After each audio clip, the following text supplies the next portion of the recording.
여호와는 너에게 복을 주시기를 원하며 너를 지키시기를 원하시며 찬양합니다. 여호와는 너에게 복을 주시기를 원하며 너를 지키시기를 원하시며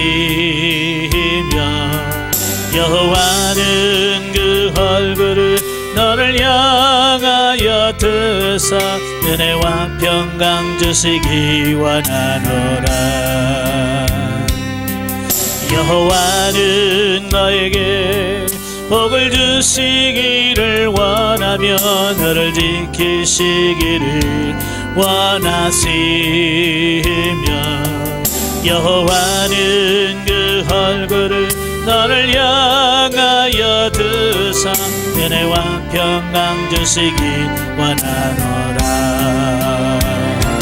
너를 보배롭고 존귀하게 여기시는 하나님이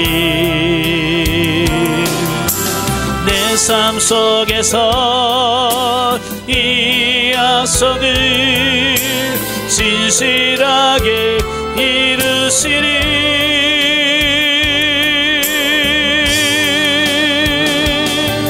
땅에 기름진 것으로 하늘에 신령한 것으로 너를 복주시고 지키신 하나님이 너의 영혼 잘 되도록 은혜 베푸시며 평강으로 인도하시리. 아멘. 기도하겠습니다. 은혜로우신 아버지 감사합니다. 오늘도 우리를 사랑하셔서 훈련이랑 소리 인도하시고 창세기의 말씀을 같이 나눌 수 있도록 은혜 주셔서 감사합니다. 오늘도 말씀을 나눌 때 그 말씀들이 살아있는 말씀이요 생명의 말씀이 되어 우리 영이 사는 역사가 있도록 도와주옵소서. 시종을 맡겨오며 우리 가신 예수님의 이름으로 감사하며 기도합나이다. 아멘. 예, 이 시간에 우리 창세기 8장을 보죠. 예, 교재 가지고 계신 교재 56페이지를 보시면 창세기 8장이 나오게 되어지는데요. 8장에서는 이제 대홍수의 종결과 지면이 회복되어지고 노아의 제사와 하나님의 언약에 대한 말씀을 하고 있어요. 자, 1절부터 12절까지가 이제 홍수의 종결과 지면의 회복에 대한 말씀을 합니다. 하나님께서 노아에게 방주로 들어가라 라고 말씀하시고 40일 동안 비가 내리죠. 예. 그런데 이제 본 단락에서는 이제 하나님께서 대홍수의 심판을 멈추셨다는 거예요. 그러니까 계속 심판이 있는 것이 아니라 40일 동안 비가 오게 하시고 비가 멈추게 하시라. 그 다음에 자비를 베푸셔서 그 물들이 마르고 줄어들어. 그래서 다시 원상태로 회복되어지는 이런 과정을 설명합니다. 그러니까 1절부터 5절까지 보면 40일 동안의 집중적인 폭우, 해일, 범람 등이 그치고 이후 110일이 동안 계속 불어난 물이 최고 수위를 기록한 후에 150일이 지난 이후부터 급속히 물이 감소하는 상황을 묘사하고 있다. 그러니까 40일 동안 비가 오고요 110일 동안 계속 물이 잠겨져 있는 거예요. 그러니까 물속에 지금 150일 동안이 꽉 잠겨 있는 거예요. 그러니까 150일이 잠겨 있다고 하는 말은 생명체가 살 수 있다고 없다고요? 예, 전혀 살 수 없는 존재, 완전한 멸종될 수밖에 없는 그런 상황을 여기서 말씀해주고 있어요. 그러면 이제 150일이 되던 날부터 이제 서서 이제 물이 급속하게 감소되어지는 이런 부분들을 보게 되죠. 자, 그러니까 자, 우리 지구를 보면 이제 지층이라고 하는 게 있어요. 예, 이제 지층이 우리 시루떡처럼 이렇게 토양이 이렇게 쭉 이렇게 층층이 되어 있는 어떤 이런 부분인데요. 바로 이 지층들이 언제 이루어지냐면 바로 이 노아 홍수 때 그 물이 급속도로 빠지면서 그 쓸려가면서 형성되어지는 게 뭐니? 그 지층이라고 하는 거예요. 근데 이제 진화론을 주장한 사람들 뭐라고 그래요? 이게 오랜 세월 동안 쌓이고 쌓여서 이게 퇴적층이라고 말하는데요. 여러분, 그 퇴적층 쌓이려면 그 먼지들이 모여가지고 그 많은 층을 쌓으려면 그게 얼마나 걸리겠어요? 그러니까 진화론자들은 지구가 뭐 500억 년 전, 심지어는 1억 조 년 전에 지구가 생겼다라고 주장할 수밖에 없어요. 왜냐하면 그 쌓인 두께를 생각하니까 너무 엄청난 거예요. 근데 그렇게 시간이 오래 걸린 건 아니에요. 그 물이 흘러가면서 휩쓸려 가면서, 아마 여러분도 홍수 졌을 때 산에서 막 물이 흘러나올 때 어때요? 예? 그 계곡을 막 훑고 지나가잖아요. 예? 그러면 이 계곡이 바뀌고 막 그러잖아요. 그러니까 그 정도가 아니고 지구가 다 물속에 잠겨 있다가 급속도로 물이 줄어들면서 쓸려가고 해서 퇴적층이 형성되어지는 거죠. 예. 그 다음에 이제 6절부터 12절까지 보면 방주 속에 있던 노아가 물의 감소사항을 알아보기 위해서 까마귀와 비둘기를 방주로 날려보낸 어떤 이런 장면을 기록하고 있어요. 자, 여기서 노아는 자신이 보호하고 있는 가족들과 동물들의 안전을 도모하기 위해서 홍수가 끝나자 바로 방주에서 나오지 않고 하선의 적절한 시기를 찾는 신중한 자세를 보이고 있다. 즉 물로 인류를 멸절시킨 분도 하나님이시고 물을 감아사 방주 속의 생명들에게 새 삶의 터전을 마련해 주시는 분도 하나님이시지만 그 도구로 쓰임받은 노아는 하나님을 전적 신뢰함과 더불어 하나님의 뜻을 그르치지 않기 위해서 매사에 있어서 최선의 노력을 기울였다라고 하는 거예요. 자, 이게 중요한 거예요. 우리가 보통 믿습니다 하고 어때요? 뛰죠. 그냥 믿습니다 하고 막 설쳐요. 근데 보통 사람들 그게 믿음이라고 생각하는데 그렇지 않아요. 자, 믿음이라고 하는 것은 뭐냐면 하나님의 뜻을 기다리는 게 믿음이에요. 아시겠죠? 그냥 믿습니다 하고 막 밀어붙이는 건 어찌 보면 대단한 믿음인 것 같지만 그건 불신앙이에요. 하나님 믿지 못해. 정말 믿는다고 한다면 노아처럼 기다리는 거예요.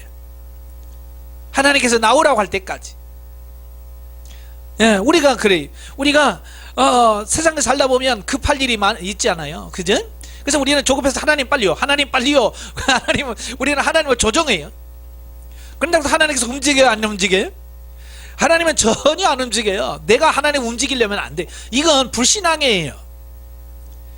우리는 하나님에 의해서 기다려 그러면 네 하고 기다릴 줄 알고, 야 나가 그러면 나갈 줄 아는 어떤 이게 믿음이란 그 말이에요. 13절 19절까지 보면 이제 바로 이제 그 내용이 나와요. 자, 본문은 땅이 완전히 마름으로써 하나님께서 노아로 하여금 모든 생물들과 함께 방주에서 나올 것을 명령하셨고 노아가 이에 순종하였음을 기록하는 거예요. 예, 그러니까 노아는 뭐요? 물이 다 빠졌어요. 이제 배도 멈췄어요. 머물렀단 말이에요. 우리 같으면 어떻게 해요? 이제 비도 그쳤고 배도 멈췄으니까 어때요? 나가야죠. 자, 그런데 방주에서 기다린다 그 말이에요. 하나님께서 기다리라, 나가라고 하기 전까지는 어떻게 기다려야 된다는 거예요. 그러니까 노아는 기다린 거예요.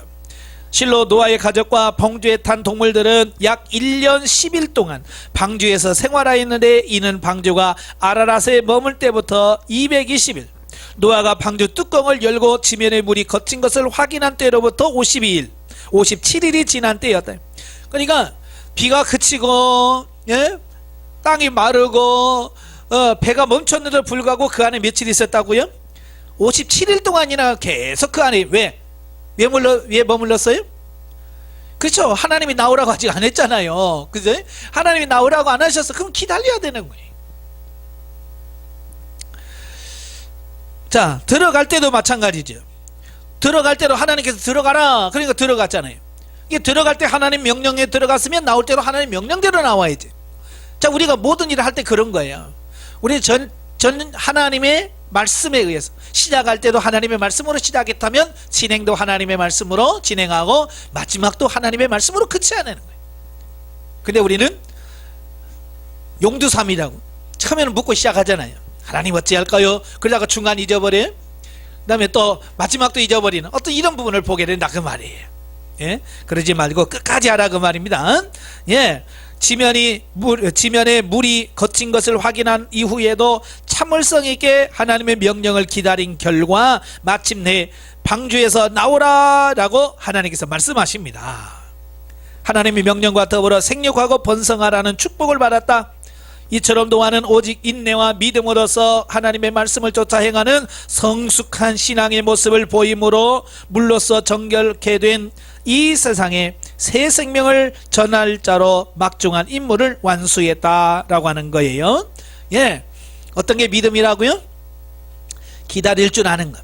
하나님께서 말씀하실 때까지 기다릴 줄 아는 게 그게 믿음이라고 말이에요. 하나님께서 들어가라 그러면 들어가고, 나오라 그러면 나오고, 서 그러면 서고, 가 그러면 가. 이게 믿음인 거예요.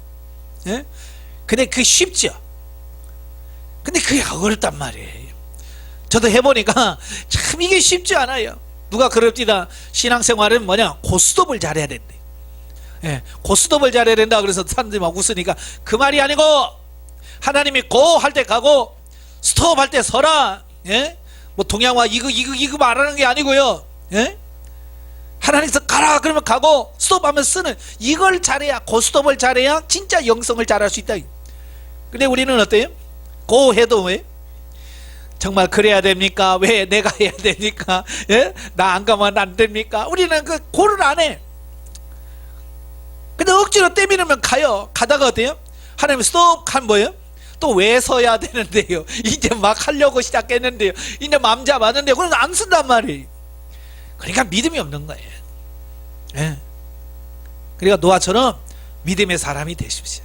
그래서 뭘 잘하라고요? 예, 고스톱을 잘하라. 예? 가고 서는 걸 잘하셔야 된다 그 말이. 자, 20절부터 22절까지 보시면 57페이지. 자, 노아의 제사 및 하나님의 자연법칙 보존을 선언하는 내용이 나와요. 본문의 방주 바깥으로 나온 노아가 가장 먼저 한 게 뭐냐면, 정결한 짐승을 잡아서 단을 쌓고 하나님께 감사의 제단을 쌓았다라고 하는 거예요. 그러니까 구원받은 은혜가 너무 크잖아요. 예, 지구상을 보니까 다 죽었어요. 남는 게 하나도 없어. 방주에 탄 노아 식구들과 그 동물들만 살고 남은 아무것도 없는 거예요. 그러니까 이 노아가 얼마나 그 은혜 감사했을 거예요. 그래서 감사의 제사를 드려요. 그러니까 하나님께서 그 제사를 받으시고 향유 자연을 정상적인 법칙대로 운행해 나갈 것을 스스로 다짐합니다. 예, 즉 하나님께서는 이 세상 마지막 날까지 자연계를 자연 법칙대로 보존하실 것을 밝힘으로써 다시 한번 노아 후손과 생물에 대한 창조주로서의 자비로우심을 드러낸 것이다. 그러니까 우리가 보면 겨울이 지나면 봄이 오고, 봄이 오면 또 여름이 오고, 여름이면 가을이 오고, 가을이면 또 겨울이 오잖아요. 근데 우리는 뭐요? 아, 이제 봄이 갔으니까 여름이 오나 보다. 아, 덥겠네. 또 여름이 가고, 아유, 이제 가을 오겠네. 근데 그게 자연적으로 그렇게 되는 것 같죠? 그죠? 예. 그래서 진화론자들은 뭐요? 이게 모든 게 저절로 된다는 거예요. 저절로, 자연적으로. 근데 세상에 자연적으로 되는 게 있어요, 없어요? 없어요. 여러분 가만히 막 자동적으로 자연적으로 막 여러분 통장에 돈이 팍팍 들어오고, 옷장에 옷이 착착 쌓이고 그래요? 안 쌓여요. 저도 목사입니다마는 자동차에다 기름 넣어야 돼. 내가 돈 주고 가만히 있다고 자동차에 기름 막 생기는 게 아니야. 하나님께서 하셔야 돼. 아시겠죠? 그러니까 봄이 왔으니까 당연히 여름 오겠지. 하나님께서 이거 약속하신 거예요. 내가 사시와 연을과 일과 내가 이걸 끊임없이 해주겠다라고 약속하셨고, 하나님께서 그렇게 하시니까 지금 우리가 봄, 여름, 가을이 있는 거지. 근데 이게 끝날 날이 있다 그 말이에요. 제가 창세기 서론할 때 그랬죠? 창세기는 시작의 책이라면 계시록은 마지막이란 말이에요. 그러니까 이런 날이 그칠 날이 있어요. 그래서 베드로후서 가면 어때요? 네. 하늘이 종이축처럼 말릴 것이고, 해와 달과 별들이 막 쏟아질 거고. 자, 이런 그날이 온다 그 말이에요. 그날이 언제예요? 예, 최후 심판하는 날이라 그 말입니다. 그러니까 그 전까지는 하나님께서 이 자연계를 하나님께서 정해놓은 법칙에 따라서 다 운행하실 거라고 약속하신 거죠. 자, 9장으로 가지요. 9장은 이제 홍수가 주어진 이후에 하나님께서 축복하시고 무지개 언약, 또 노아의 실소와 세 아들에 대한 예언의 내용으로 나오는데요. 자, 1절부터 7절까지 보면 인류 번성의 축복과 피해 금령. 자, 보면은 대홍수 이후 다시금 이 땅 위에 살아갈 노아 가족에게 번성의 축복을 주시는 내용이 기록되어 있습니다. 자, 거기 보면 뭐라고 그래? 생육하고 번성하여 땅에 충만하라. 어디서 들어본 내용이죠? 어디서 나와요? 예, 창세기 1장에 나오는 거예요. 그러니까 아담과 하와를 창조하시고 그에게 내리셨던 명령이 뭐요? 생육하고 번성하고 땅에 충만하리. 자, 그 명령을 다시 노아에게 주시죠. 노아 가족에게 생육하고 번성하고 땅에 충만하라. 이게 하나님의 약속이고 명령이에요. 그러니까 이제 말세가 되니까 사람들이 이 말씀을 어때요? 하나님께서 주신 명령으로 봤습니까? 안 봤지요. 예. 그러니까 지금 많은 학자들이 지금 고민하는 게 뭐예요? 이제 인구가 급속도로 고령화된다는 거예요. 그죠? 누가 만든 거예요? 타락한 인간들이 만들어 놓은 거예요. 이게 하나님의 자연 법칙에 의해서 생육하고 번성하야 이게 하나님의 뜻인데, 인간이 인위적인 방법으로 산하를 제한하고 아이를 낳지 않아요. 그러니까 미래가 없는 거지. 이게 뭐냐? 하나님에 대한 믿음, 신뢰가 없어서 그러는 거예요. 예. 자, 그래서 이 축복을 주십니다. 그리고 2절부터 6절까지 보면 간접적으로 인간의 번성에 필요한 요소들이 주어지고 있고요. 즉 2절은 동물계에 대한 인간의 통치권을 확보해 줍니다. 그러니까 모든 동물들이 누구를 무서워한다고요? 사람을 두려워할 거다. 그러죠. 그래, 참 저도 이제 동물의 세계를 이렇게 보다 보면 그러잖아요. 우리 인간보다도 훨씬 더 힘도 세고 그런 무서운 짐승들이 사람의 손에 이렇게 움직여지는 모습, 또 사람들을 무서워한다 그 말이에요. 여러분, 사자하고 싸우면 누가 이겨요? 당연히 사자가 이기죠. 그런데 무슨 보면 사자가 사람을 두려워한다 그 말이에요. 왜냐? 그게 안 되면 안 되는 거예요. 그래서 하나님께서 노아 홍수 이후에 동물들에게 인간을 무서워하는 두려운 마음을 준 거예요. 그래서 그들도 아무리 강력한 힘이 있는 동물도 사람에 대하여 두려움을 갖는데 그건 하나님이 주신 거란 그 말이에요. 만약에 힘으로 대결하면 우리가 코끼리 어떻게 이겨요? 아마 이 나라는 코끼리 왕국이 됐을까요? 지구는 힘센 게 최고니까. 근데 그렇지 않다 그 말이에요. 이거는 하나님께서 허락하신 부분이다 그 말이에요. 그 다음에 3절은 인간에게 육식을 처음으로 허용하십니다. 예, 그러니까 창세기 1장에 보면 인간의 양식이 뭐였어요? 씨 맺는 채소와 각종 열매들이 사람의 양식이에요. 그래서 이 사람의 치아를 연구하신 분들이 그래요. 사람의 치아가 이 과일이나 이런 걸 먹기에 가장 적합하게 돼 있대요. 그러니까 고기를 먹게 안 돼 있대요. 이 치아가 원래가. 예. 그래서 고기 먹으면 어때요? 이쑤시개가지고 하잖아요. 왜냐하면 이 치아 구조가 육식을 안 하게 돼 있대요. 예. 그런데 홍수 이후에 하나님께서 육식을 허용하시죠. 그래서 이제 왜 육식을 허용했을까? 많은 이런 주장들이 있어요. 그러니까 방금 1년 동안 짓고 나니까 과일이 있어요, 뭐가 있어요, 먹을 게 없잖아요. 그래서 하나님께서 임시 방편으로 육식을 허용했다, 이런 설부터 시작해서 많이 있습니다. 자, 그런데 이제 계시발전사적으로 보면 그래요. 이제 우리가 먹을 양식이 달라질 것을 여기서 말씀해 주는 거예요. 시간이 가면 사람이 먹을 양식이 바뀌어요. 자, 여기서는 이제 채소나 씨 맺는 과일에서 뭘로 바뀌어요? 육식으로 바뀌죠. 또 나중에 이제 출애굽 가면 또 만나와 이런 메추라기를 주시죠. 자, 그러면서 예수님께서 오셔서 뭐라고 그래? 내가 생명의 떡이다 그러잖아요. 그러니까 계시발전사적으로 뭐냐면 우리가 먹을 양식이 변화된다, 바뀐다, 이것을 우리에게 보여주는 거예요. 나중에 이제 설명이 또 나와요. 예. 그러니까 지금 우리 육신으로 먹어서 배 채우는 게 이게 중요한 게 아니에요. 진짜 지금 양식이 뭐냐? 하나님의 말씀, 생명의 떡, 이게 진짜 우리의 양식이다라고 말씀할 수 있는 거예요. 자, 그러면서 육식을 허용하되 뭘 먹지 말라고요? 예, 피는 절대로 먹지 마라. 왜냐하면 피는 곧 생명이거든요. 그래서 생명의 존엄성을 깨우쳐주기 위해서 피채 먹지 마라 라고 말씀을 하고 있는 거죠. 자, 이처럼 본문은 대홍수로 말미암아 노아 가족을 제외한 전 인류가 멸절된 상황에서, 그리고 인간의 타락과 불순종으로 말미암아 창조시의 이계의 질서가 파괴된 상황에서 절실한 필요한 하나님의 축복과 조처가 기록되어 있다. 그러니까 다 창조 질서가 무너져 버렸잖아요. 그죠? 바로 그때 하나님께서 다 이거 정해주는 거예요. 날, 월, 일, 열, 뭐 이런 거 다 연월 일시를 하나님께서 다 조정해 주시고 먹을 것까지 하나님 다 조정해 주셔요. 그래서 피조물 사이에 서로 대립이나 어떤 이런 거 없이 하나님께서 다 해주시는 거예요.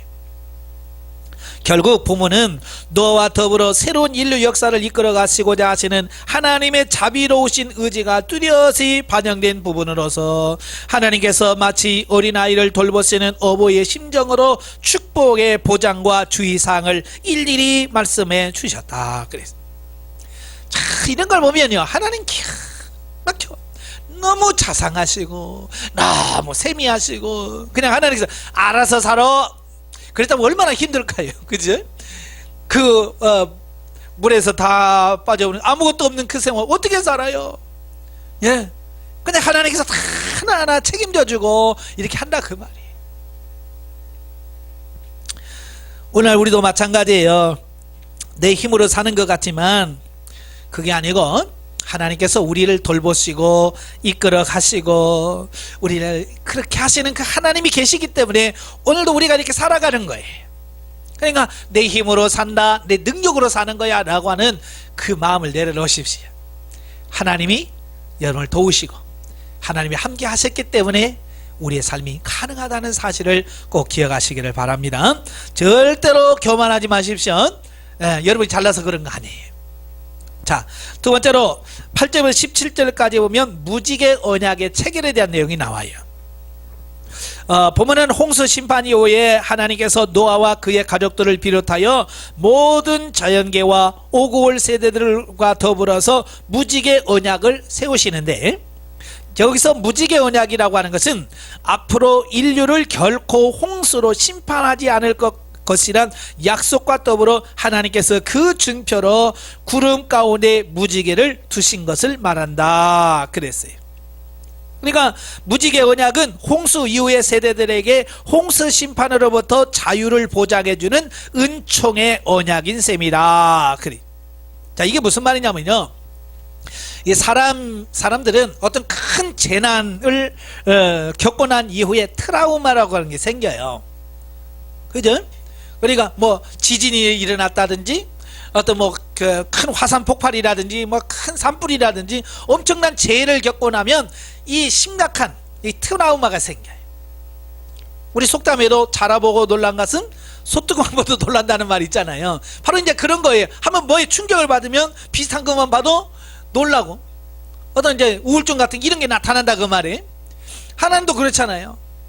노아의 8명 식구가 예전에 살던 모습과 전혀 다른 환경으로 바뀌니 얼마나 충격이 컸겠어요. 그러니까 그래도 이제 앞으로 비만 오면 무슨 생각이 들겠어요? 하늘에서 비만 오면 어이구 또 이거 홍수 아니야, 이거 홍수 또 심판하는 거 아니야 라고 늘 불안에 떨 수밖에 없는 거예요. 그죠? 그러니까 하나님께서 그 인간의 그 연약한 마음을 아시고 약속해 주시는 거예요. 걱정하지 마라, 내가 다시는 물로 심판하지 않을 거야. 그래서 비가 오기 전이나 비가 온 후에 구름 속에서 무지개를 쫙 보여주셔서 인간들로 하여금 내가 약속한 게 뭐지? 물로 다시는 심판하지 않겠다고 했지? 기억해라. 자, 그래서 인간들을 위해서 주신 약속이 뭐냐? 무지개 언약이라 그 말이에요. 예. 그래서 홍수 이후에 다음 세대들이 구름이 몰려오고 비가 쏟아지기 직전이나 쏟아진 직후에 구름 사이에는 떠 있는 무지개를 바라보면서 그 제2의 홍수 심판이라고 하는 어떤 그런 두려움에서 불안에서 벗어나도록, 그래서 그들이 평안을 느낄 수 있도록 만들어 주었다라고 하는 건데요. 자, 그런 의미에서 무지개는 인류를 향한 하나님의 사랑의 징표요 위로의 메시지다 그 말이에요. 참 이런 걸 보면요, 정말 하나님이 대단하시다 이걸 자연적으로 느껴요. 너무 대단해요. 인간이 뭐길래, 인간이 여기서 마음의 그 상처 트라우마까지도 생겨날 것을 다 아시고 거기까지 배려하시고, 예? 그렇잖아요. 만약에 여러분 하나님이라면 어떡하겠어요? 야, 구해준 것만도 감사해. 그럴 거 아니에요? 야, 구해준 것도 감사하지 뭐 딴 소리가 있어. 야, 살아. 그럴지도 몰라. 근데 하나님은 그런 게 아니에요. 그들이 받은 마음의 상처까지도 다 보듬어 주시고 그것까지도 감싸 주시고. 자, 이런 부분 보면서 야, 역시 우리 하나님은 멋쟁이시다. 정말 우리가 믿을 만한 분이시고 정말 신실하신 분이시고 그분에게 모든 것을 걸어도 될 만큼, 그죠? 그분께 올인해도 될 만큼 너무 신실하신 그분이라는 사실을 우리가 이런 성경을 읽으면서 깨닫게 되는 거예요. 18절부터 29절까지 보면 이제 노아의 술 취함과 자손들에 대한 예언이 나와요. 자, 보면은 노아의 사적이 종결되는 부분으로서 노아 생애 후반기에 있었던 하나의 수치스러운 사건과 자손들에 대한 노아의 예언에 대한 말씀이 기록되어 있어요. 자, 먼저 18절 19절에서는 홍수 이후에 하나님의 축복하신 대로 인류가 급속도로 번성해 나가는 모습을 총괄적으로 간략히 서술했습니다. 그러니까 노아의 홍수가 끝나고 나서 그 자손들이 이제 급속도로 막 번져나가기 시작하는 거죠. 자, 그 상황 속에서 20절부터 21절에 노아가 술이 취하여 벌거벗고 잠을 자는 실수를 저질렀음을 보여줍니다. 자, 이걸 보면서 6장에서 뭐라고 돼 있어요? 노아를 소개하면서 당대의 완전한 자요 의인이다 그랬잖아요. 그러니까 하나님께서 그를 구원할 정도로 완전한 자요 의인이었어요. 그런데도 그가 완전한 자일까요? 죄가 없는 완전한 자일까요? 아니에요. 그도 역시 죄를 지을 수밖에 없는 연약한 존재였다는 사실을 보게 돼요.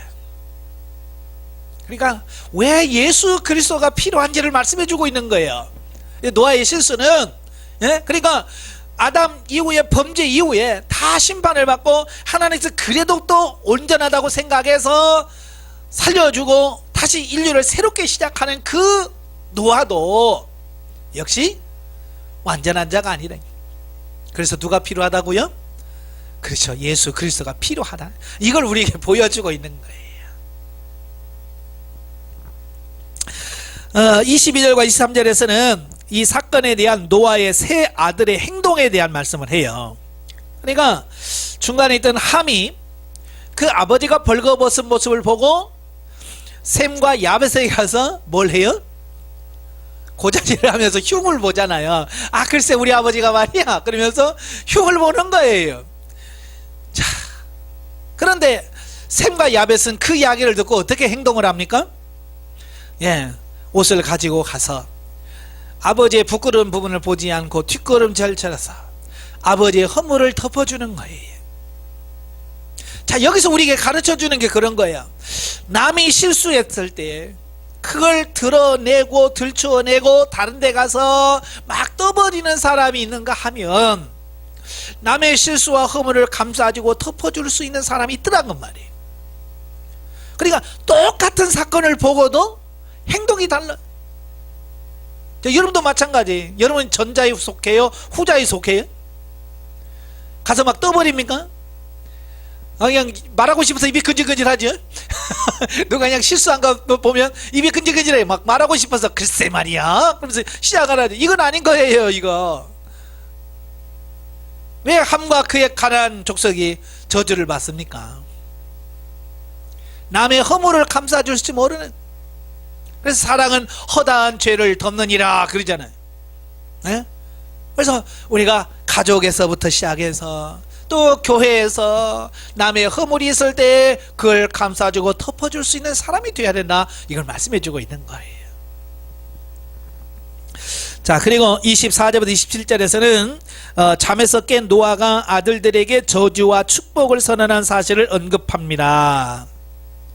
마지막으로 28절 29절에서는 하나님의 배려로 대홍수의 심판에서 구원받은 노아가 950세의 일기로 죽었음을 기록함으로써 6장 이후 순종과 역동적인 삶의 주인공이었던 노아가 구속사의 전면에서 퇴장하였음을 보여줍니다. 그러니까 사람은 반드시 죽더라.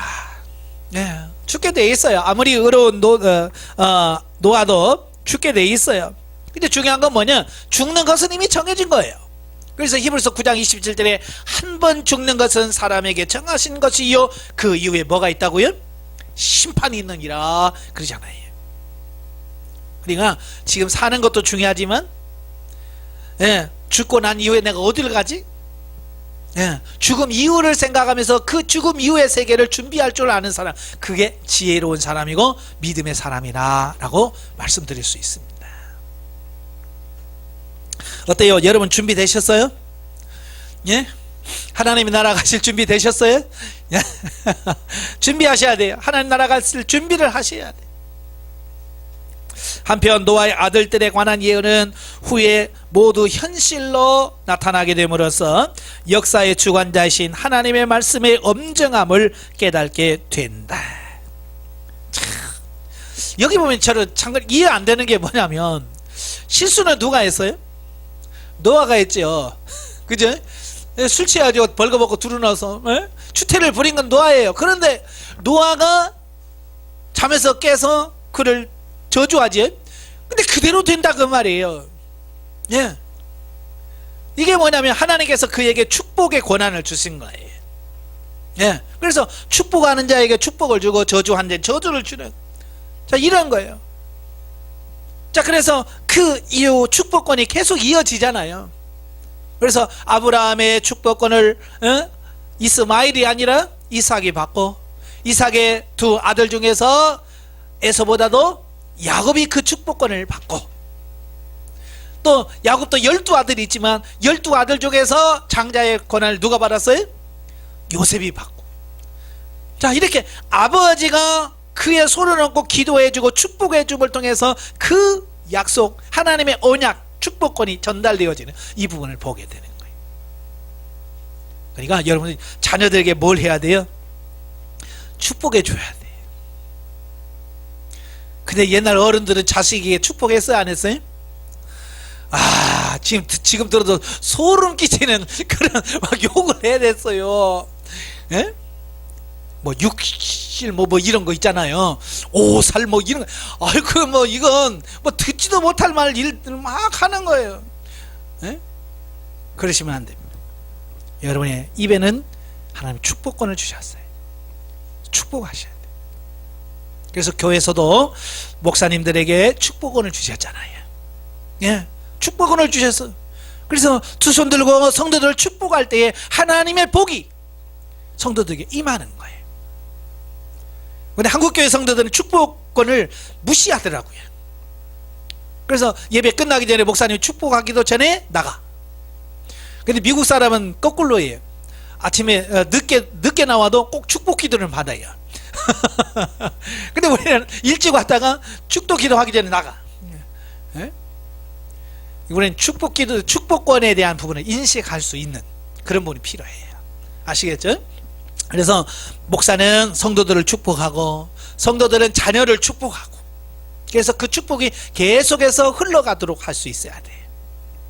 자, 특히 본문에서 셈으로 하여금 여호와를 찬양케 하리라는 예언은 장차 셈의 후손 가운데서 이 세상을 구원하실 메시아가 태어날 것을 보여준다.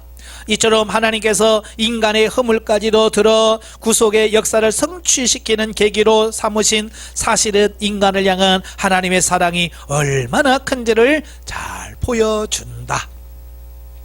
자, 영적에 봅니다. 홍수 후에 받은 노아와 그의 가족의 구원은 예수 그리스도의 죽음과 부활하심으로 우리도 새 생명 가운데 산다는 것을 보여줍니다. 예표예요.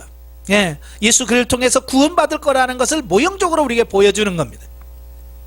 또한 홍수 사건 이후에 먹을 양식으로 동물들을 주신 것은 영적인 의미로 우리들에게 신령한 만나를 주시겠다는 약속이다.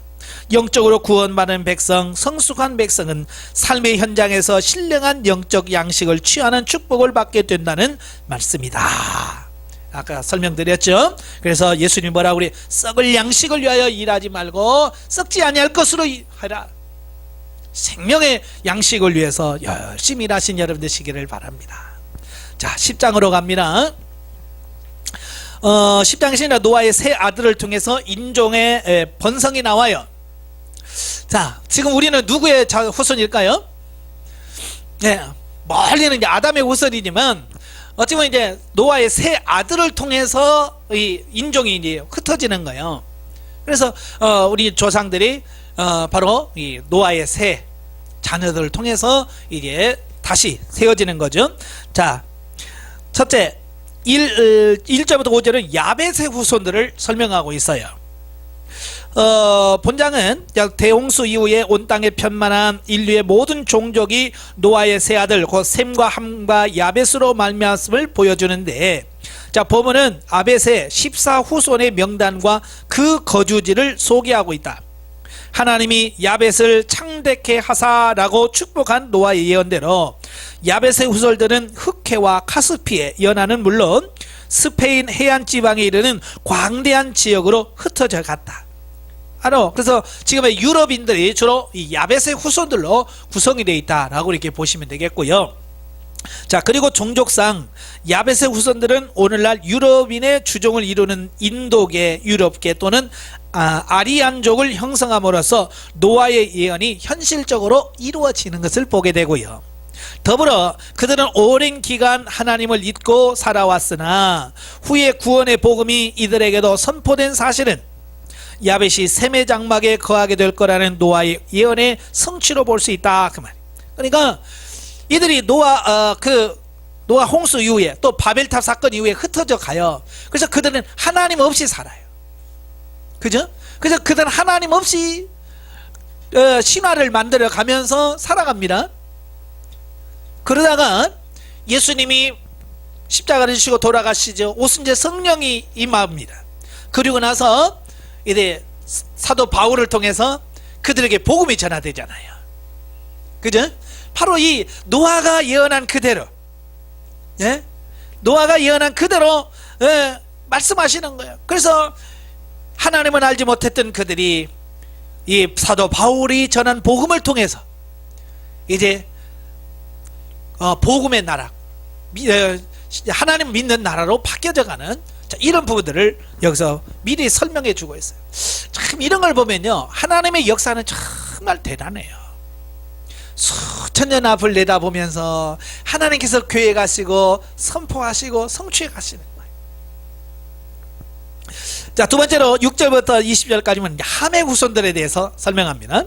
자, 본달락은 함의 후손 명단을 기록하고 있는데 그 야벳의 명단이 14명으로 비교적 간단하게 기록된 것과는 달리 함 후손의 명단은 30명에 이르게 되는데, 이는 야벳 후손이 하나님의 구속의 역사와 깊은 관계를 갖지 못한 반면 함 후손은 구속의 역사의 흐름을 방해한 측면에서 보다 깊은 관계를 맺고 있었기 때문이다.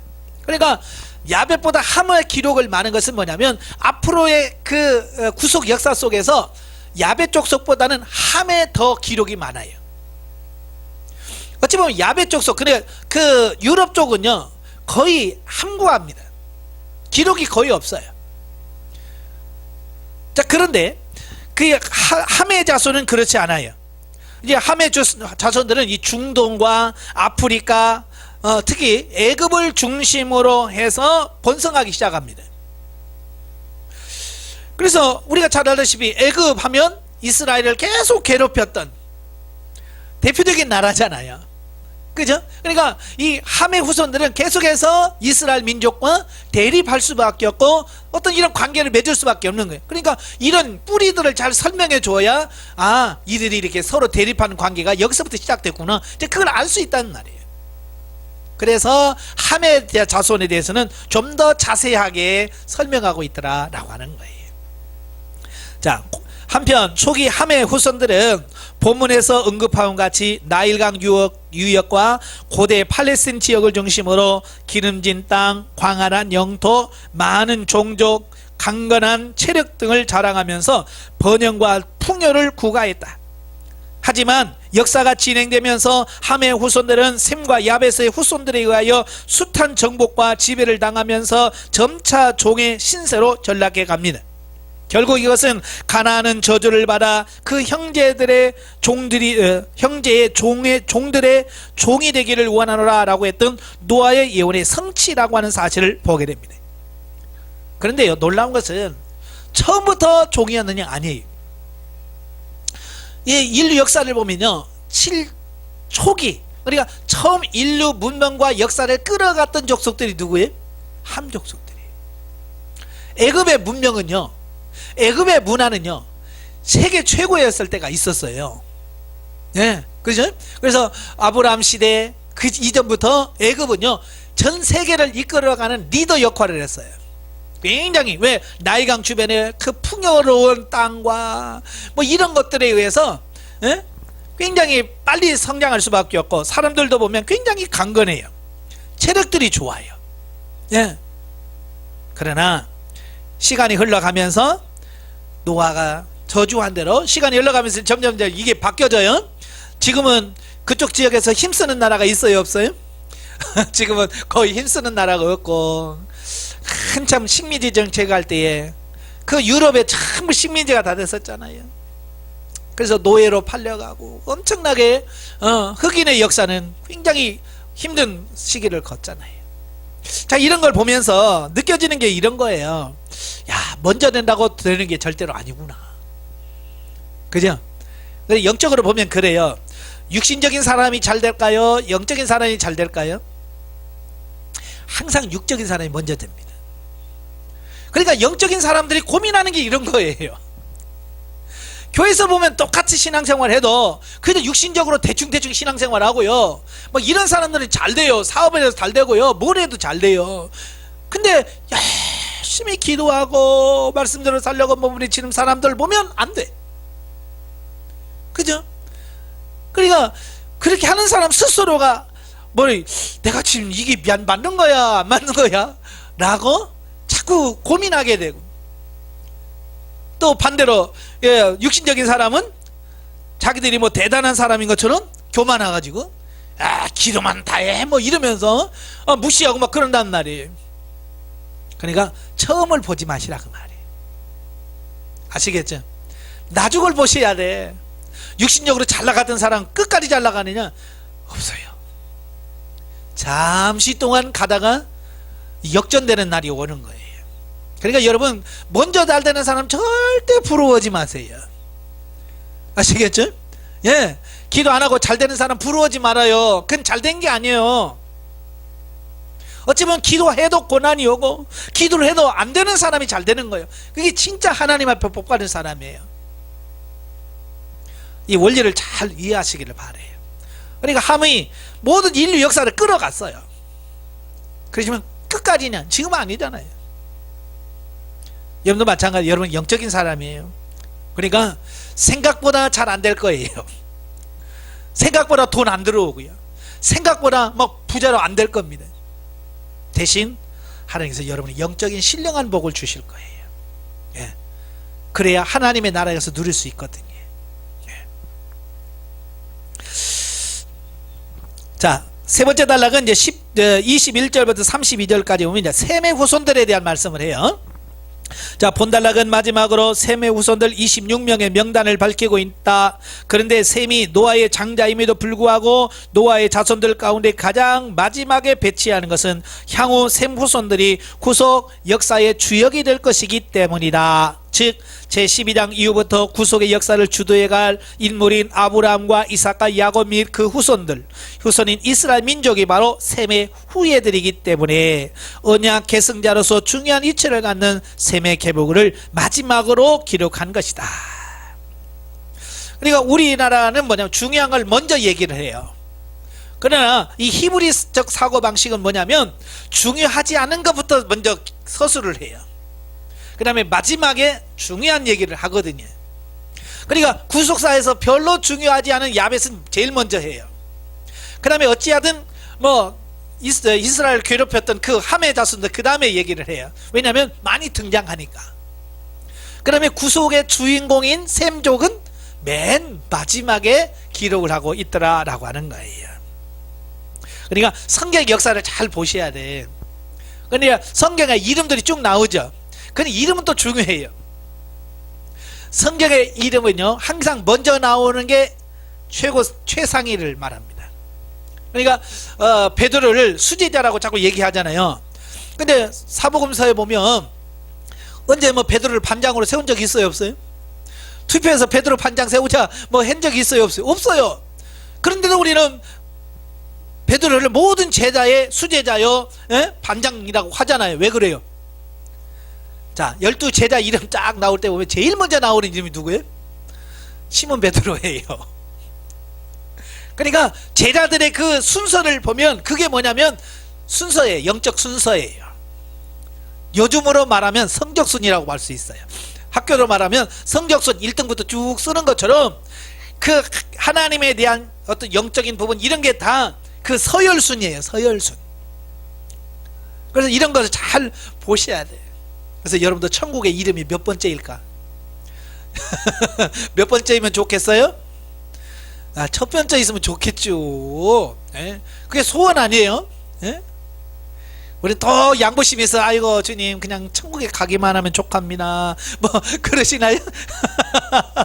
다른 건 욕심이 있어도 그런 건 욕심 없지요. 예, 영적인 부분에 좀 욕심을 좀 내십시오. 예. 일찍이 노아가 셈의 하나님 여호와를 찬송하리로다 라고 예언했듯이 실로 셈의 후손 가운데서 히브리 족속이 나왔고 그 족속으로부터 여자의 후손 곧 그리스도가 나옴으로써 명실공히 셈의 후손들은 종교적 특권을 누린 족속이 되었던 것이다.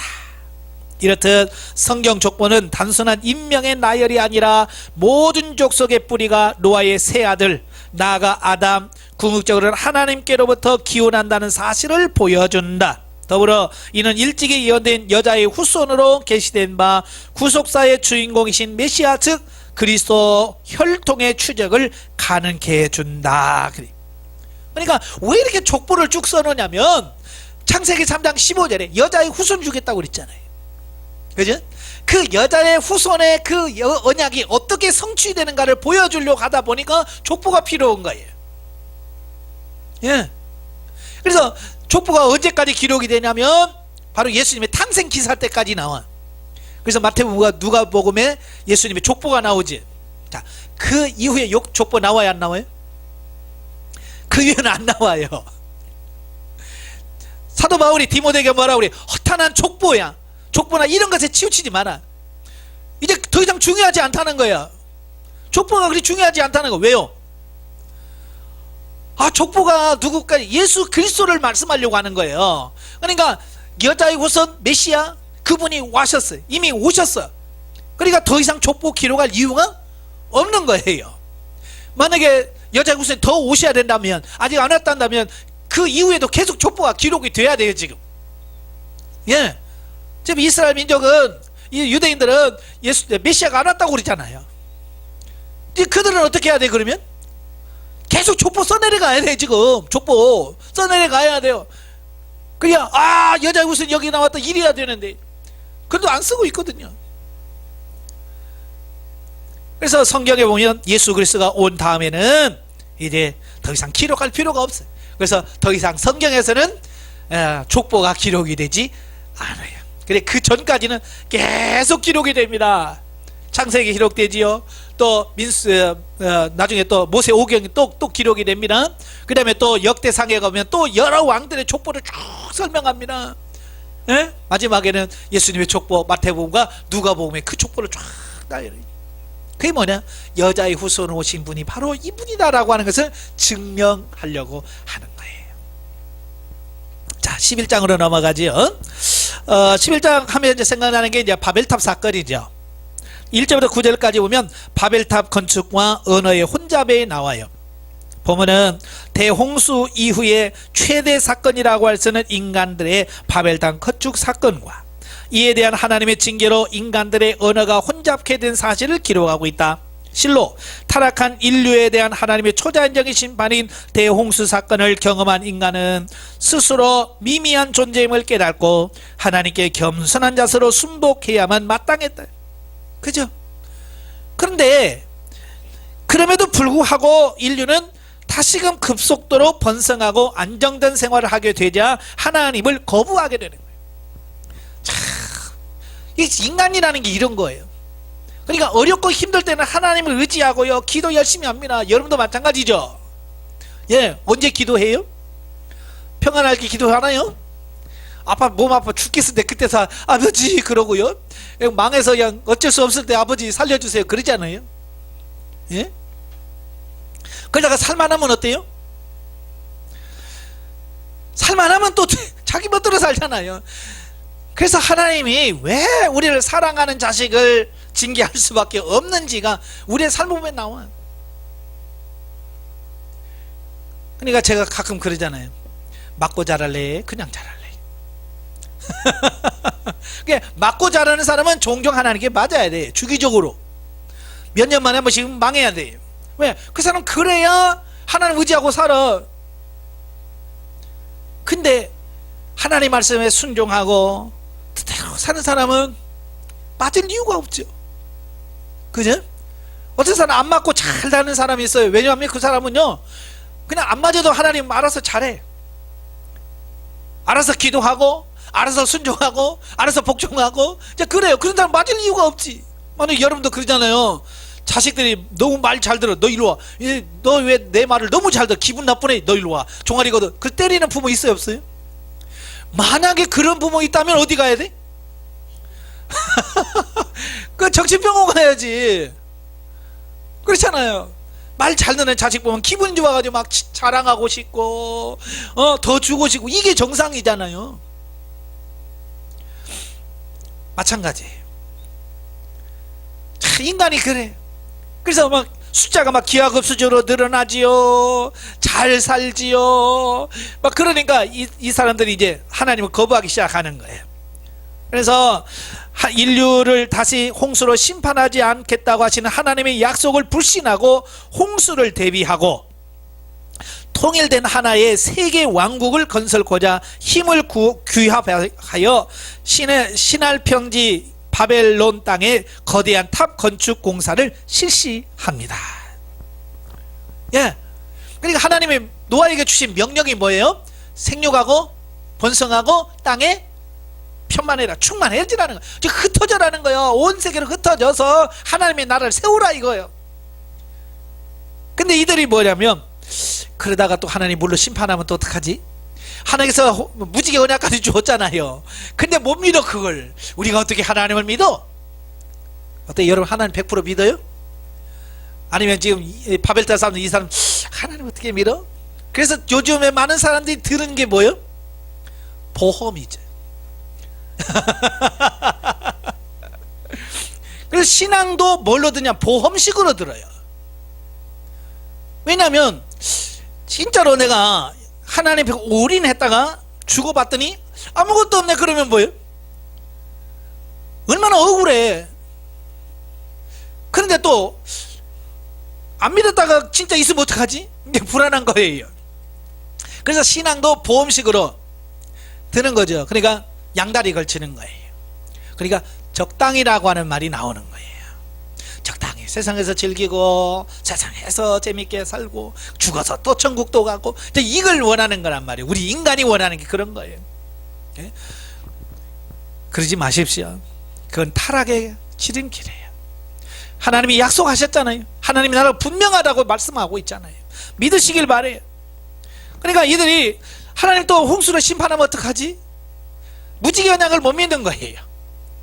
그래서 하늘까지 아예 탑을 쌓아버리죠. 그러니까 이들이 생각하는 하늘은 어떤 하늘을 말하는 거예요? 저 우주적 하늘을 말하는 거예요. 네? 그러니까 고대 사람들은 저 눈에 보이는 저 위에가 하늘나라였고 하나님이 저기 계시다고 생각했거든요. 네? 그래서 최초의 우주인인 소련의 그 우주 비행사가 뭐라고 그랬냐면, 하늘에 올라가서 느낀 게 뭐라고 말했냐면, 야 올라가 보니까 하나님 없더라 그랬어요. 얼마나 무식해요. 얼마나 무식해. 그 올라가면 저기 하나님이 계실 거. 그러니까 바벨탑 사람들이 그러는 거야. 탑을 쌓아서 저기까지 닿자는 거야. 하나님까지 닿자. 그래서 물론 심판하면 거기 올라가고, 하나님 굳이 믿을 필요 뭐 있어? 그냥 천국 그냥 올라가면 되지. 누구 힘으로? 내 힘으로, 우리 힘으로. 이제 그런 거예요. 하나님의 구원은 뭐요? 오직 예수 그리스도를 믿음으로 구원받는데, 인간들은 뭐요? 내 힘으로 구원받겠다고 하는 거예요. 그리고 하나님 편만하라. 그런데 똘똘 뭉치자. 우리 흩어짐을 면하자. 예? 그래 한 여러 국가를 형성하자. 자, 이런 거예요. 이 하나님의 뜻과는 정반대로 흘러가는 거예요. 그게 뭐냐? 죄예요, 죄. 그러니 하나님이 예? 어떻게 하시겠어요? 놔두시겠냐고요. 자, 그래서 하지만 인간들의 이러한 바벨탑 건축은 하나님의 권위를 무시하고 하나님께 도전하고자 하는 그릇된 야망에서 비롯된 것으로서 곧 교만과 허영의 소산이었다. 그렇죠. 하나님께서 하지 마라, 도전하는 거예요. 이건 권위에 도전하는 거예요.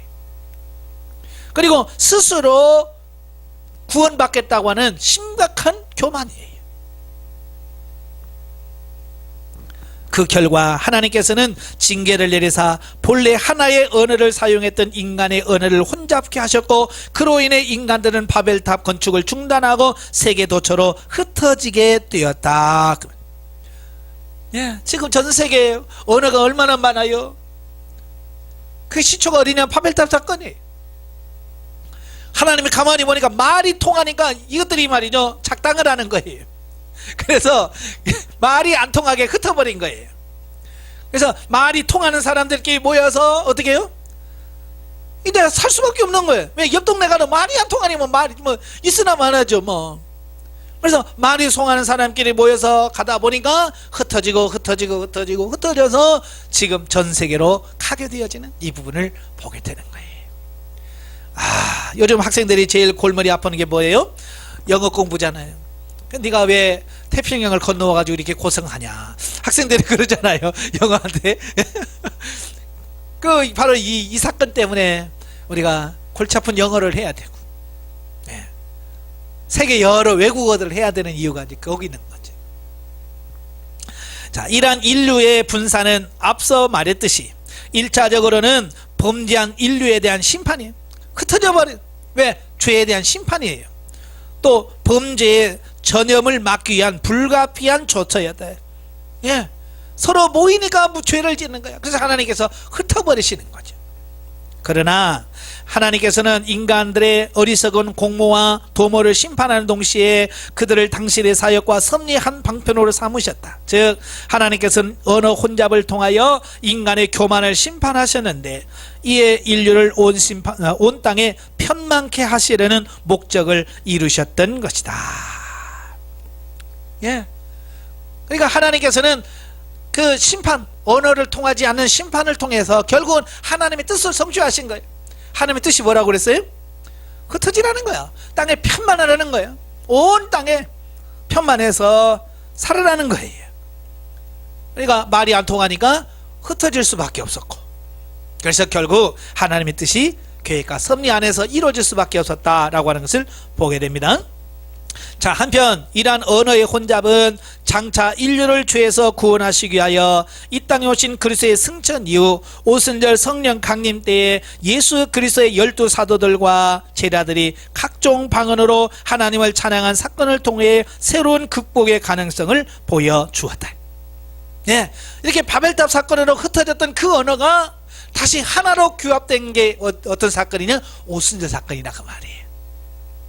예, 즉 오순절 성령 강림 당시에 제자들의 만국 방언 사건은 장차 성도들이 그리스도의 보혈의 공로로 모든 죄의 문제를 해결받고 하나님 보좌 앞에 나아가게 될 때에 모든 구속함을 받은 성도들이 한 목소리로 하나님을 찬양하게 될 것에 대한 구속사적 예표인 것이다. 예, 계시록 가면 온 땅에 믿는 헛한 무리들이 하나님을 찬양하며 나오잖아요. 예, 바로 이 예표가 뭐냐? 바로 오순절 날이에요. 모든 사람들이 같이 하나가 되어서 하나님을 찬양했던 것을 통해서 드러난 거예요. 그래서 우리가 말은 안 통해요. 예, 말은 안 통하지만 통하는 게 있어요. 그게 뭐냐면 방언이에요. 제가 중국에 가서도 집회를 했었고요, 미얀마 가서도 집회를 했어요. 거기 가서 강의를 합니다. 강의 시간에는 제가 중국말을 못하잖아요. 통역이 세우죠. 그래서 저는 한국말로 하면 통역은 중국말로 하고, 또 미얀마 가서도 마찬가지, 내가 한국말로 하면 미얀마어로 통역해주고, 그래서 집회를 해요. 그래서 강의를 다 마치고 우리 주여 세움으로 기도합시다. 그 기도 시간은 통역이 필요 없어. 나도 방언으로 기도하고 그들도 방언으로 기도하면 막 하나님을 찬양하고 막 뜨거워지는 것을 경험할 수 있어요. 그걸 보면서 느껴지는 게 뭐냐면, 야, 이게 이 방언은 세계 공통어군, 하나님 나라의 언어구나. 비록 들리기에는 뭐 중국말 같기도 하고 영어 같기도 하고 수없는 나라의 언어인 것처럼 들리지만, 이게 하나님을 같이 찬양하는 그 영적인 언어는 동일하다는 것을 보게 되는 거예요. 자, 넘겨서 10절부터 32절까지 보면 이제 셈에서 아브람에 이르는 계보. 자, 본달락은 인류 분산 이후에 하나님의 구속사의 주역으로 등장하게 되는 셈의 후손들, 그 가운데 특별히 선민 이스라엘의 조상이 되는 아브람 가정의 내력에 대하여 다룹니다. 실로 본서 제 11장까지의 역사가 전 인류의 역사라고 한다면, 제 12장부터는 택한 자인 아브람으로부터 이어지는 히브리인의 역사인 바 본문이 바로 그 접촉점 역할을 하는 것이다. 그러니까 11장부터는 뭐냐면 이스라엘 민족이 어떻게 형성되었는가, 이걸 설명해 주고 있는 거야. 이 사실, 이걸 기록이 없으면 이스라엘 백성들이 자기가 선민이라고 주장, 무슨 근거로? 그죠? 근거가 없는 거예요. 근데 이런 기록이 있음으로 말미암아서, 아, 하나님께서 아브라함과 그의 후손들을 선택하셔서 하나님 백성으로 삼으셨구나. 자, 이걸 우리가 알 수 있게 되어지는 부분을 보게 되죠. 자, 그럼 왜 하나님께서 이렇게 아브라함을 선택하셨을까? 예, 그러니까 이 아브라함 때만 해도 이 사람들이 너무 많아서 지상이 막 흩어진 거예요. 그러니까 그들에게 이 구속사를 다 보여주기는 어려운 거예요. 그래서 모델, 샘플로 한 민족을 선택해서 그 민족을 통해서 하나님의 구속사가 어떻게 이루어지는지를 보여주시기 위하여 선택하신 거예요. 아시겠죠? 예. 그래서 성경을 보면 단순히 이스라엘의 역사가 아니야. 우리를 구원하시는 하나님의 역사로 보는 거예요. 아시겠죠? 그래서 이스라엘 역사를 성경을 쭉 읽어보면 남의 일 같지 않죠? 그죠? 남의 이야기, 남의 나라 이야기가 아니잖아요. 제가 예전에 전도를 하다 보니까 어느 할아버지가 나한테 막 욕을 하면서, 너 이놈 새끼, 너 어느 나라 놈이야? 그러더라고요. 저 한국 사람이죠. 그랬더니 뭐라고 그래? 그럼 한국 놈이 한국 역사를 해야지 왜 서양 코쟁이 역사를 배워?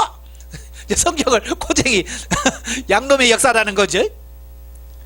그분 아직 이걸 몰라서 그래. 성경은 서양의 역사가 아니에요. 단순한 이스라엘의 역사가 아니에요. 온 인류를 구원해 가시는 하나님의 역사라는 사실 꼭 기억하시기를 바랍니다. 예. 자, 본문은 좀 더 구체적으로 살펴보면 10절부터 26절은 구속사의 주역인 셈으로부터 시작해서 아브라함의 아비 데라까지 이어지는 계보이다. 이 부분은 선민 계보의 특징을 쫓아서 이름, 후계자를 낳은 나이, 이후 여생 순으로 기록되어 있다. 즉, 이 부분은 구속사의 흐름이 아담의 셋으로부터 시작하여 홍수시대 노아를 거쳐 마침내 아브라함의 가정에까지 이르게 됨을 보여주는 족보로서 단순한 인명의 나일이 아니라 역사의 흐름과 더불어 도도히 진행되고 있는 구속사의 설계 도면이며 하나님 나라의 건축자들의 명단인 것입니다. 하나님의 구속사가 어떻게 연면이 이루어져 가는지를 보여준다 그 말이에요. 이어지는 27절에서 32절은 믿음의 조상이요 선민의 뿌리라고 할 수 있는 아브라함의 등장 배경을 다루고 있다. 하나님께서는 여자의 후손 곧 메시아인 그리스도로 말미암는 인류의 구속과 하나님 나라의 건설을 위해 먼저 인류 중에서 셈의 후손을 구분하셨고, 이에 셈의 후손들 중에서 또 데라의 가정을 선택하셨고, 또 마침내 데라의 가족 중에도 아브라함을 선택하셨던 것이다. 이처럼 하나님 아브라함을 택정하신 하나님의 목적은 먼저 그를 통해 선민 이스라엘을 형성한 후에 이스라엘을 통하여 세계 만방에 하나님의 뜻을 전파하기 위함이다. 예. 이스라엘 선택하신 이유가 이거예요. 예. 근데 이스라엘 사람들은 이 하나님의 뜻을 알아요, 몰라요? 몰라요. 그래서 지들만 선민이라고, 지들만 구원받는다고 이방인들을 무시하고, 그러다가 결국 예수님의 십자가를 못 박게 하게. 그러니까 중요한 건 뭐냐, 하나님의 뜻이 무엇이냐를 정확하게 이해하고 아는 게 중요하다 그 말이에요. 예. 모르면 우리도 이스라엘 백성들처럼 그렇게 될 수밖에 없어요. 따라서 이후 아브라함과 더불어 전개되는 성경 역사는 뚜렷한 구속사적 목적 하에 전개되는 하나님의 구속사역으로서 곧 인류 구원을 향한 은총과 복음의 역사인 것이다. 단순한 이스라엘 역사가 아니라는 거예요. 하나님의 구원 역사라고 하는 거. 영적이 봅니다. 10절부터 26절에서 셈의 자손이 나오는데 여기서 바른 신앙의 계보가 이어지는 것을 볼 수 있다. 아담과 아들 셋을 통해서 노아의 신앙의 본이 되는 이들을 보여주고 셈의 계보를 통하여 믿음의 조상 아브라함을 보여줌으로써 하나님의 구원 사역이 각 사람에게 어떻게 적용되는가를 알 수 있다. 그러니까 셋의 아브라함이 죽은 아벨 대신에 하나님께서 주신 아들이 셋이거든요. 아담에게. 바로 그 후손들이 얼마나 많았겠어요. 그죠? 땅에 큰 만에 했었어요. 그 중에서 하나는 누구를 선택하셔서 노아를 선택하셨어요. 또 노아의 후손들이 얼마나 많았겠어요. 그죠? 근데 그 많은 자손 중에서 하나님은 아브라함을 선택하셨다는 말이에요. 예? 이건 뭘 의미합니까? 자기 신앙, 각자 믿음 신앙이 얼마나 중요한지를 가르쳐 주는 거예요. 근데 우리는 뭐예요? 자기 각자의 신앙보다는 어떤 이런 족보를 자꾸 나열하려고 그래요. 예. 그래서 뭐 가끔 만나면 저희는요 5대째 크리스찬이고요. 그게 뭐가 중요한데? 우리 아버지가 장로님이시고요, 우리 부모님 목사님이, 그게 뭐가 중요한데요? 중요한 게 뭐예요? 당사자. 나 아무리 4대 5대 100대라 그래도 나는 예수 안 믿으면 끝이야. 의미가 없어요. 아시겠죠? 여러분 당사자가 하나님 앞에 바로 세워져야 된다, 그 말씀을 하고 있는 거예요. 예. 자, 12장은 이래 아브라함의 순종과 애굽에서의 실수에 대한 내용이 나와요. 자, 1절부터 9절 아브라함의 소명과 가나안 이주, 본장부터는 선민 이스라엘 조상이 될 족장들의 역사를 통해 하나님의 구체적인 구속사역을 드러내는 족장시대가 전개되어집니다. 자, 50장까지 진행이 되어지는데요. 자, 그 중에서도 보면은 하나님의 부르심을 받아 갈대아 우르를 떠나 가나안 땅 헤브론에서 사망할 때까지의 인생 여정을 보여주는 12장 1절부터 25장 11절의 계시 부분으로 하나님께서 마침내 신약 교회의 구약적 예표로서 구약 구속사의 주역이 될 선민 이스라엘의 조상이 될 아브라함을 역사 전면에 부르셔서 계획하신 구속사를 계승시키는 장면이 나옵니다. 그러니까 하나님은 항상 사람을 선택하여 불러서 그들에게 일을 맡기셔. 예, 그러니까 사람 없으면 하나님 일이 돼요, 안 돼요? 안 돼요. 그래서 하나님이 여러분을 왜 선택하셨느냐? 예, 하나님의 일하고 싶었어. 근데 누가 하나님의 일하느냐? 변화되고 새로워진 사람만 할 수 있는 거예요. 그래서 아브라함도 하나님께서 불러서 훈련하시는 거예요. 예, 처음부터 아브라함 믿음이 좋았나요? 예, 별로예요. 내가 봐도 별로예요. 물론 친척 본토 친척 아비 집을 떠나서 온 것은 대단한 거예요. 그러나 그 이후의 삶을 보면 별로예요. 그래서 아브라함을 아브라함 되게 하신 분이 누구냐? 하나님이라고 말이에요. 이건 뭐예요? 곧 저와 여러분도 그렇게 변화시켜 가실 거라는 거예요. 그러니까 저는 이런 성경을 보면 너무 소망 가운데, 야, 이런 아브라함도 이렇게 믿음의 조상으로 세웠다면 나도 그런 과정을 거쳐서 하나님께서 믿음의 사람으로 세워가겠구나, 소망이 가죠. 교회 안에서도 정말 엉망이 신앙생활하는 성도들을 보면서도 소망을 가져. 그래, 하나님 저 사람도 바꾸겠지, 저 사람도 세워갈 거야, 아브라함도 바꾼대 뭐 그러면서 소망을 갖는 거예요. 여러분도 소망을 갖기를 바래요. 1절부터 3절은 하나님께서 아브라함을 부르시는 장면이고요. 4절부터 9절은 아브라함이 믿음으로 하나님의 부르심에 순종하여 본토를 떠나 약속의 땅 가나안으로 이주한 사실을 기록함으로써 구체적인 구속 역사의 시작을 보여준다는데 그 이가 있다. 자, 그리고 선민을 중심으로 하는 구체적인 구속 역사의 계시가 순종으로 시작했다고 하는 사실을 묘사함으로써 구원의 여정에 있어서 순종의 중요성을 부각시키고 있다. 예, 오늘 본문에서도 순종을 강조하죠. 예, 떠나라. 그래 떠납니다. 자, 이건 매우 중요한 거예요. 믿음에 있어서, 우리 구원에 있어서 순종은 굉장히 중요합니다. 예, 저는 믿음을 정의하면서 순종을 굉장히 강조한 편이거든요. 왜냐하면 믿음이 곧 뭐냐? 순종이라고 말이에요. 불순종은 뭐냐? 믿음이 없다는 얘기예요. 그게 아브라함이 하나님에서 떠날 수 있었던 것은 아브라함에겐 뭐가 있었다는 얘기예요? 예, 믿음이 있었다고 하는 거예요. 하나님에 대한 온전한 믿음, 신뢰가 있었기 때문에 그가 떠날 수 있었던 거예요. 만약에 오늘 여러분들에게 하나님께서 오늘 이곳을 떠나 자, 먼 곳으로 가라 그러면 오늘 저녁에 가서 짐 싸가고 갈 수 있는 분 손 들어봐요. 전부 다 웃네. 웃는다는 것은 자신이 없다는 얘기예요. 더 나가서 믿음이 없다는 얘기거든요. 그렇죠? 진짜 믿음이 있다면 아멘 하고 주님이 가라 하시면 가야죠. 예, 우리나라만이 아니라 자, 외국에 아프리카로 가라 그러면 아멘하고 가야 되잖아요. 뭐가 있다면? 믿음이 있다면.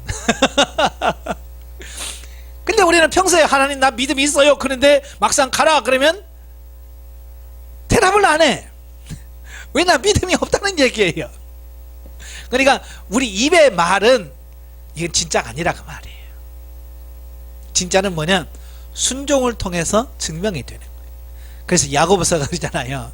행하면 믿음은 죽은 거다. 예? 그래서 여러분 자신이 한번 점검해 봐야 돼. 내 믿음이 정말 죽은 건지 살아있는 건지. 순종한다면 살아있는 거고 순종 못한다면 죽은 거예요. 순종하시길 바래요. 사실 구속의 완성 역시 성부 하나님께 대한 성자 예수 그리스도의 철저한 순종으로 이루어졌음을 있음은 주지한 사실이다. 그렇잖아요. 예수님이 십자가를 지시고 죽으시는 그 고통까지도 하나님의 말씀에 의해 순종했잖아요. 그죠? 그래서 우리의 구원의 길이 열린 거예요. 만약에 예수님께서 나 힘들어, 나 아파요, 나 안 해. 만약에 예수님이 나 못해요 하고 나 십자가 안 해. 그리고 나 다시 하늘 올라갈게. 올라가 버렸으면 어떻게 됐을까요? 생각만 해도 끔찍하잖아요. 우리 지금 구원이 없어 지금. 근데 예수님은 죽기까지 순종했다고 말해요. 네, 죽기까지 순종했어. 그래서 오늘 저와 여러분들의 구원의 문이 열린 거잖아요. 바로 예수님께서도 그렇게 철저한 구원 순종을 통해서 구원을 이루셨다면 오늘 저와 여러분도 마찬가지예요. 이런 순종이 없이는 구원에 이를 수 없다는 얘기를 하고 있는 거예요. 그러니까 대충 교회 나가서 나 믿음 좋아요. 왜? 나 주일 한 번도 안 빠지거든요. 나 11조 한 번도 안 떼먹었어요. 그 정도 가지고는 안 된다 그 말이에요. 가라 하시면 갈 수 있는, 죽으라 그러면 죽을 수 있는 데까지 갈 수 있는 게 그게 진짜 믿음이라 그 말이에요. 좀 겁나십니까? 예. 특별히 아브라함이 하나님의 부르심을 받았을 때 그 부르심에 즉각적으로 순종하여 비록 그가 나아갈 바를 알지 못했지만 오직 믿음에 의지하여 장래 기업으로 받을 땅으로 나아간 사실은 믿음의 본질이 무엇인가를 잘 보여준다. 그러니까 아브라함 믿음이 있다는 게 이런 거예요. 아직 완벽하지는 않지만 하나님께서 가라시면 갈 수 있는, 그게 믿음이었다고 말이에요. 즉 믿음은 하나님의 말씀에 대한 철저한 신뢰와 그에 따른 즉각적인 실천적 결단을 내포합니다. 그래서 실천적 결단이라고 하는 것은 뭐예요? 순종을 말하죠. 순종. 자, 10절부터 20절까지 보면 아브라함의 애굽 이주와 실수 내용이 나오는데요. 자, 보면은 아브라함 같은 위대한 신앙의 인물도 본래 우리와 똑같은 성정을 지닌 사람으로서 연약하여 실패할 수밖에 없는 존재였음을 보여줌과 아울러 택한 자를 보호하시는 하나님의 사랑을 보여준다. 자, 이게 무슨 말이냐면요, 이런 거예요. 보통 아브라함 그러면 우리는 대단한 사람으로 자꾸 인식을 해요. 그러니까 뭐래도 아브라함이니까 그러지요. 그러죠? 예. 제가 베드로전서 3장을 강의하면서 사라가 자기 남편 아브라함을 주인이라고 하면서 순종했다는 말을 설교하면서, 사라는 아브라함을 주인이라고 부르면서 주인님, 마치 노예가 주인을 섬기듯이 섬겼다. 자, 그런 설교를 했어요. 그러니까 한 여지사님이 저한테 콧방구를 펑펑 끼시면서 뭐라 그래요? 남편이 아브라함만 같아봐요. 그러면 내가 뭐든 못하겠어요. 주인이라고밖에 뭐 더 하죠. 그러더라고. 이분은 아브라함을 어떤 대단한 사람으로 인식을 해요. 그래서 제가 그랬어요. 남편이 당신 팔아먹었냐고. 아브라함은 자기 마누라를 2번씩이나 팔아먹었다고. 인신매매범이라고 내가 그랬어요. 그것도 지 부인을. 당신 남편은 그래도 팔아먹지 않았잖냐. 아브라함보다 훨씬 낫다. 내가 그랬어요. 그러니까 아브라함을 우리는 대단한 수준에 올랐다고만 자꾸 생각하니까, 우리가 감히 어떻게 아브라함을 이런 식으로 생각한다 그 말이에요. 그렇지 않다 그 말이에요. 아브라함은 우리와 똑같은 사람이라 그 말이에요. 죽기 싫어가지고 마누라 팔아먹었어. 그것도 2번씩이나. 여러분 같으면 어떡하겠어요? 지 살겠다고 여러분 팔아먹고 도망간 남편 어떡하겠어요 여러분? 예? 가만 안 두죠? 예. 작살낼게요. 아마 우리는 가만 안 둘 거예요. 그런 대로 사라는 그를 주인이라고 가뜩이 못했다. 그 사라의 그 마음을 보는 거예요. 그러니까 아브라함을 보려고 하는, 그건 아브라함을 지금 하려고 하는 게 아니라 사라의 믿음을 말하려고 베드로전서 3장 7절 6절 말씀한 거거든요. 아브라함은 우리가 똑같은 사람이야. 그러나 하나님이 그를 바꿔주신 거예요. 예. 자, 본문 전반부 11절부터 16절까지는 지금껏 오직 믿음과 순종으로 하여 하나님의 뜻을 쫓아왔으나 계속되는 유랑생활과 극심한 기근을 당하여 그 상황을 인간적인 처신의 방법으로 모면하고자 시도하다가 더욱 큰 위기에 빠진 아브라함의 실수와 나약함을 적나라하게 묘사하고 있습니다. 그러니까 성경은 신화가 아니에요. 꾸민 얘기가 아니에요. 만약에 꾸며서 쓴다면 이런 실수 쓰면 돼요, 안 돼요? 안 되죠. 그냥 아브라함을 아름답게만 미화를 시켜야 돼요. 근데 안 돼요. 왜냐하면 성경은 역사예요. 하나님께서 우리를 어떻게 구원해 가시며 우리를 변화시켜 가는지를 보여주는 책이에요. 그러니까 이런 실수도 그대로 적어 놓는 거예요. 그러니까 아브라함이 아직 훈련이 더 필요한 거예요.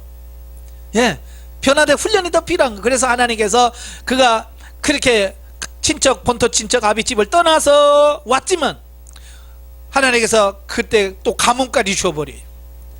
우리 상식으로는 그렇게 먼 거리를 그렇게 힘들게 찾아왔으면 뭘 줘야 돼요? 복을 줘야지. 근데 하나님 뭘 줬다고요? 가뭄을 줘. 자, 여러분도 마찬가지예요. 여러분 힘들게 낮에 일하고 밤에 훈련 받으면서 어떻게 영적으로 살겠다고 하는데 여러분에게 뭘 줘요? 고난 주십니다. 그러니까 여러분들이 이제 열받는 거예요. 하나님, 내가 이렇게 열심히 하려고 하는데 왜 그렇습니까? 예, 미워서가 아니라니까요. 여러분을 세워가시려고 그러는 거예요. 아브라함을 변화시키려고 그렇게 먼 거리를 왔는데도 불구하고 그에게 가뭄을 주시는 거예요. 그래서 자기 자신이 얼마나 연약한 존재인가를 알게 하시는 거예요. 후반부 17절 20절에는 아브라함의 연약한 모습과 태도적으로 마치 어머니가 갓난아이를 돌보듯 택한 받은 자를 보호하시고 구원해 주시는 하나님의 자비로운 손길과 크신 은총을 묘사하고 있다. 그러니까 아브라함이 실수를 해도 하나님이 그를 다 이렇게 해서 다시 돌아오게 하셔서 세워가시는 이거. 이 하나님의 은혜가 없으면 아무도 안 돼요. 영적에 봅니다. 여기서 아브라함이 하나님께 소명받은 내용이 나온다. 1절 이하에서 하나님은 아브라함에게 본토 친척 아비집을 떠나라는 명령을 하신다. 아브라함은 전혀 칼 바를 알지 못하나 하나님의 말씀을 따라 순종하였다. 성숙한 그리스도는 이와 같이 현실적으로 보이지 않고 이해되지 않아도 하나님의 말씀대로 순종할 수 있는 자가 되어야 된다. 이런 성도가 되길 주님으로 축원합니다. 기도하겠습니다. 은혜로우신 아버지, 우리는 연약합니다. 우리는 부족합니다. 바벨탑을 쌓은 인간이 우리요, 아브라함처럼 애굽으로 내려가며 실수하는 게 우리입니다. 그래서 우리가 훈련이 필요하고 변화가 필요하기에 하나님 오늘 또 우리를 부르셔서 이렇게 훈련시켜 가심을 믿습니다. 이런 훈련들을 통해서 변화되어져 가게 하옵소서. 아브라함 되게 하신 아버지께서 오늘 우리를 새롭게 만들어 가시옵소서. 예수님의 이름으로 감사하며 기도합나이다. 아멘. 하나님께 영광 드리겠습니다.